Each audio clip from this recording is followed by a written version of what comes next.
تو اس میں جو سب سے اہم تحفہ ملا معراج میں وہ کیا ہے؟ نماز ہے. ڈائریکٹ حضور کو دیا ہے. کسی اور کے ذریعے، فرشتوں کے ذریعے اللہ تعالیٰ دیتا تو اس کی اہمیت اتنی زیادہ نہیں. اللہ نے خود ڈائریکٹ حضور سے آمنے سامنے بات چیت کر کے دیا. تو اندازہ لگائیے کہ نماز کی کتنی اہمیت ہے. اسی لیے علماء فرماتے ہیں الصلاۃ معراج المؤمنین. حضور نے تو اللہ سے ڈائریکٹ بات چیت کی ہے.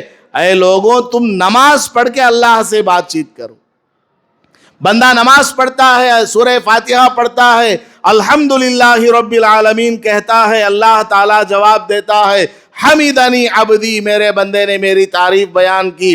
جب بندہ کہتا ہے الرحمن الرحیم، اللہ تعالیٰ جواب دیتا ہے اثنا علی عبدی، میرے بندے نے میری ثنا بیان کی. جب بندہ کہتا ہے مالک یوم الدین، اللہ تعالیٰ جواب دیتا ہے مجدنی عبدی، میرے بندے نے میری بزرگی بیان کی. اس طرح ایک ایک آیت پر اللہ تعالیٰ ایک ایک جواب دیتا ہے. یہ نماز کیا ہے؟ بندے اور خدا کے درمیان کا کمیونیکیشن ہے.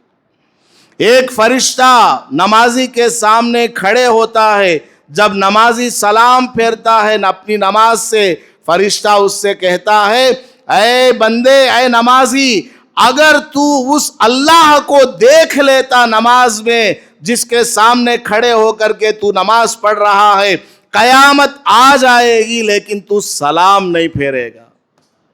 ایسا با رونق اللہ تبارک و تعالیٰ کی ذات ہے. تو دیکھتا ہی رہ جائے گا، پڑھتا ہی جائے گا، پڑھتا ہی جائے گا، پھرا پھرا کر جو تجھے آئے گا پڑھے گا، مر جائے گا لیکن نماز کا سلام نہیں پھیرے گا.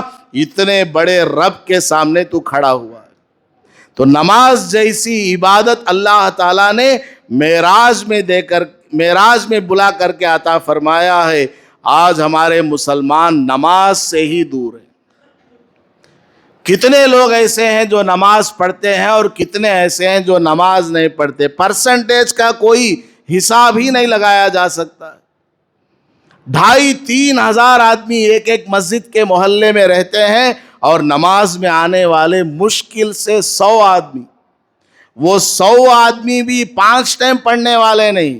بعض لوگ صرف ایک نماز پڑھ لیتی، خالی صبح کی نماز پڑھ لیتے بس. کئی کہتے صبح کی نماز میں روزی اللہ بانٹتا کہتے، خالی صبح کی پڑھ لے تو بس.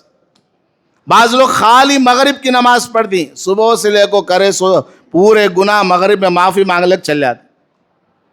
5 ٹائم نماز پڑھنا ہر ایک مسلمان پر فرض ہے. 4 پڑھیں گے تو بھی نہیں چلے گا، پورا پڑھنا. 5ویں کا حساب ہوگا اگر 4 پڑھا 5واں نہیں پڑھا تو. 5 وقت کی نماز کا اہتمام کرنا. آج اگر مسلمان پورے دین میں کچھ بھی نہ کرے، صرف نماز کا بھی اہتمام کر لے تو دنیا کے بڑے بڑے ملک کو فتح کر سکتے. آج اگر مسلمان 100%، چلو 90-70% مسلمان بھی اگر مسجدوں کو آباد کرنے والے بن جائیں تو پھر دنیا میں کوئی مسلمانوں کی طرف انگلی اٹھانے والا بھی نہیں ملے گا. ابھی جو دنیا میں تھوڑا بہت اسلام کا بول بالا ہے وہی 100-200 نمازیوں کے وجہ سے ہے. اگر یہ بھی نہ ہو تو پھر دنیا ختم. اس لیے نماز کا اہتمام کریں. آپ نماز پڑھیں گے آپ کی ذات کو فائدہ ہے، اللہ کو کوئی فائدہ نہیں. چاہے ساری دنیا والے کافر ہو جائیں، اللہ کی بزرگی میں کوئی کمی آنے والی نہیں. ہماری ذات کے لیے، دنیا اور آخرت کے لیے ہمیں اپنی نماز پڑھنی ہے. تو معراج میں ملی ہوئی یہ عبادت ہے نماز. اللہ تبارک و تعالی ہم سب کو اس کا اہتمام کرنے کی توفیق عطا فرمائے. آمین. وآخر دعوانا الحمدللہ رب العالمین.